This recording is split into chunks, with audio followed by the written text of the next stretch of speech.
প্রতি রমজান মাসে দুধ দিচ্ছে কম, এই জন্যই পানি মিশালাম। আল্লাহ তুমি মাফ করে দিও, আমিন।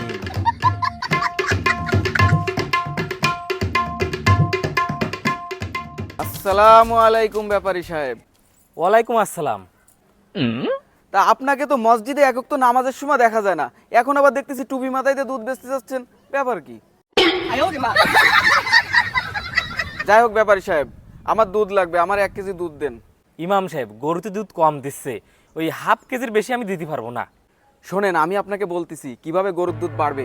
এখন থেকে আপনি 5 ওয়াক্ত নামাজ আদায় করবেন, দেখবেন আল্লাহই আপনার গরুর দুধ বাড়াই দেবে ইনশাল্লাহ। ইমাম সাহেব, দুধে পানি মিশালে আমি জানি দুধ বাড়ে, কিন্তু 5 ওয়াক্ত নামাজ পড়লে যে দুধ বাড়ে এটা তো জানতাম না। শোনেন ভাই, আপনি আমার কথা মতো 5 ওয়াক্ত নামাজ আদায় করে দেখেন, তারপরেও যদি দুধ না বাড়ে তখন আপনি আমাকে বললেন। ইনশাল্লাহ ইনশাল্লাহ হুজুর, তাহলে আসরের নামাজ থেকে আপনার সাথে দেখা হবে মসজিদে। আচ্ছা আচ্ছা, ঠিক আছে। আচ্ছা আসি, আসসালামু আলাইকুম।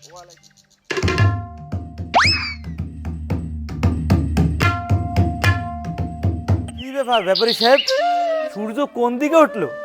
আপনারা তো আমি কখনো মসজিদে দেখি না, আজকে হঠাৎ মসজিদে কি মনে করে? না মানে ওই ইমাম সাহেবের সাথে দেখা হয়েছিল তো, ইমাম সাহেব বলিছে আমি 5 ওয়াক্ত নামাজ পড়লে নাকি আমার গরুর দুধ বৃদ্ধি পাবে, এই জন্যই আইছি। ও, গরুর দুধ বৃদ্ধি করার জন্য আপনি নামাজ পড়তে আসছেন? ঠিক আছে, চালাই যান।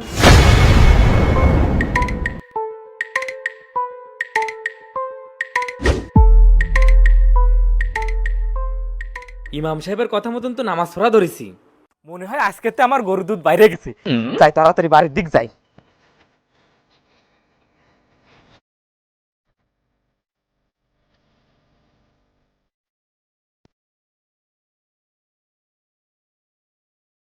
কিরে, গরু আনলি, বাছুর কই? আব্বা, সর্বনাশ হয়ে গেছে, আমাকে সে বাসুর তো মরে গেছে। কি করছিস তুই? বাছুর মরে গেছে মানে কখন মরিছে? আরে তুমি নামাজে যাওয়ার সাথে সাথেই বাসুর মরে গেছে। কিন্তু ইমাম সাহেব তো বলিল আমি নামাজ পড়লি আমার গরুর দুধ বাড়বে, গরুর দুধ না বাইরে বাছুরই মারা গেল। আচ্ছা তুই এক কাজ কর, বাড়ি যা, আমি ইমাম সাহেবের সাথে কথা বলে আসতেছি। ইমাম সাহেব, আপনার ধারে যাচ্ছিলাম, আপনি বলেছেন আমি নাকি 5 ওয়াক্ত নামাজ পড়লে আমার গরুর দুধ বাইরে যাবে, কিন্তু নামাজ পড়ে বাড়ি যেতে পারলাম না, একটা গরু মারা গেছে। ভাই, আপনি টেনশন করেন না, আল্লাহর উপর ভরসা রাখুন, দেখবেন একদিন না একদিন আপনার গরুর দুধ বৃদ্ধি পাবে ইনশাআল্লাহ। তবে ভাই, এই নামাজ ছাড়েন না। আচ্ছা হুজুর, ঠিক আছে, আসসালামু আলাইকুম। ওয়ালাইকুম আসসালাম।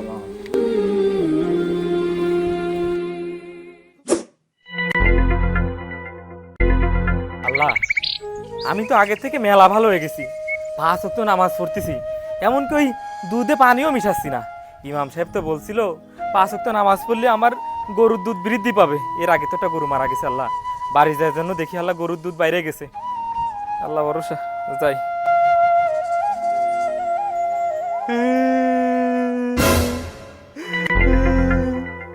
কি হইলো আমাগো?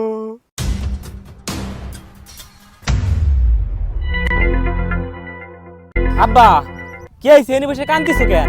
আব্বা, আগে তো একটা গরু মারা গেছে, এরপরে বাইশটি ছেলে একটা বড় গরু, এই গরুটার দুধ বেচতে তো আমরা সংসার চালাইতাম, এই গরুটাও দেখি আজকে মরে গেছে।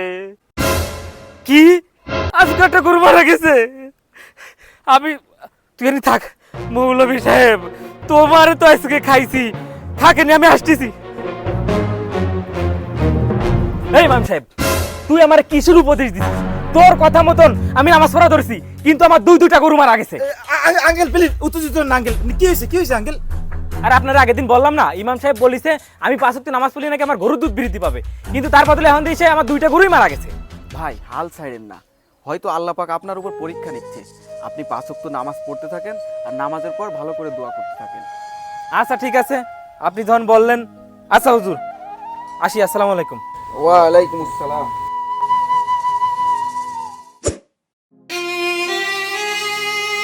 হে আল্লাহ, তুমি আমারে কেমন পরীক্ষা নিচ্ছ? আমি ইমাম সাহেবের কথা মতন 5 ওয়াক্ত নামাজ পড়া ধরছি, 5 ওয়াক্ত নামাজও পড়তেছি, কিন্তু পরপর আমার 2টা গরু মারা গেল। যে গরু থেকে আমি আমার সংসার চালাই, সেই গরু যদি মারা যায় আমি কি করবো? আল্লাহ দয়া করে আমাকে এই বিপদ থেকে রক্ষা করো আল্লাহ। আব্বা, আমরা যে পরে একটা গরু কিনছিলাম না, এই গরুটাও আজকে মারা গেছে। কি, অবশিষ্ট ওই একটা গরু ছিল, ওইটাও মরে গেছে। আয় রে আল্লাহ, ওই গরুটা দিয়ে এর দুধ দিয়ে আমাকে সংসার চলতো। এই সব দোষ মৌলভী সাহেবের। মৌলভী সাহেব, তোর তেজকে খাইছি। তুই বাড়ি যা, আমি মৌলভী সাহেবরে দেখতেছি। হুজুর, আপনার কথা শুনে হুজুর আমি আমার জীবনের সব থেকে বড় পাপ করেছি। কেন, কি হয়েছে ভাই? হুজুর, আপনার কথা মতন আমি 5 ওয়াক্ত নামাজ পড়া ধরি, তারপর থেকে আমার একের পর এক গরু মারা যায়। সর্বশেষ একটা গরু ছিল, সেই গরুটা আমার আজকে মারা গেছে। ভাই, আমার কথা মন দিয়ে শুনুন। আমাদের প্রিয় নবী হজরত মুহাম্মদ সাল্লাল্লাহু আলাইহি ওয়াসাল্লাম ও তার সাহাবীগণ যা যা করেছেন আমরা তার কিঞ্চিত পরিমাণও করি না। আল্লাহ পরীক্ষাও নেয়। আর এই নামাজ হচ্ছে আল্লাহর সন্তুষ্টির জন্য, যা আমাদেরকে আল্লাহর নিকটবর্তী করে। এমনও তো হতে পারে যে আল্লাহ পাক আপনার বড় কোনো বিপদে সামান্য গরুর মাধ্যমে কাটায় দিছে। ভাই, আপনি যে নামাজ পড়তেছেন, এই নামাজ আল্লাহর কাছে কোনো মূল্য নাই। আপনি তো নামাজ পড়তেছেন গরুর দুধ বাড়ানোর জন্য। নামাজ পড়তে হবে আল্লাহকে রাজি খুশি করানোর জন্য, কিন্তু আপনি নামাজ পড়তেছেন আল্লাহকে রাজি খুশি করানোর জন্য না। জি ভাই, আমি আসলে আমার ভুল আমি বুঝতে পারছি। আসলে আমি এতদিন নামাজ পড়ছি, ভাবছিলাম হয়তো নামাজ পড়লে আমার গরুর দুধ বৃদ্ধি পাবে, এই লোভটা নিয়ে আমি নামাজ পড়ছি। আসলে এখন বুঝতে পারছি কোনো কিছু লোভের জন্য নামাজ পড়তে হয় না, নামাজ পড়তে হয় একমাত্র আল্লাহকে সন্তুষ্ট করার জন্য। আমি আমার ভুল বুঝতে পারছি, আমি এখন থেকে আল্লাহকে রাজি খুশি করানোর জন্য নামাজ পড়বো। আলহামদুলিল্লাহ। হুজুর, আসসালামু আলাইকুম, আসি। কোনো কিছু পাওয়ার আশায় ইবাদত করা হলে সেই ইবাদত কবুল নাও হতে পারে। ইবাদত করতে হবে শুধুমাত্র মহান আল্লাহ তাআলার সন্তুষ্ট লাভের জন্য। ভিডিওটি ভালো লাগলে শেয়ার করে দিবেন।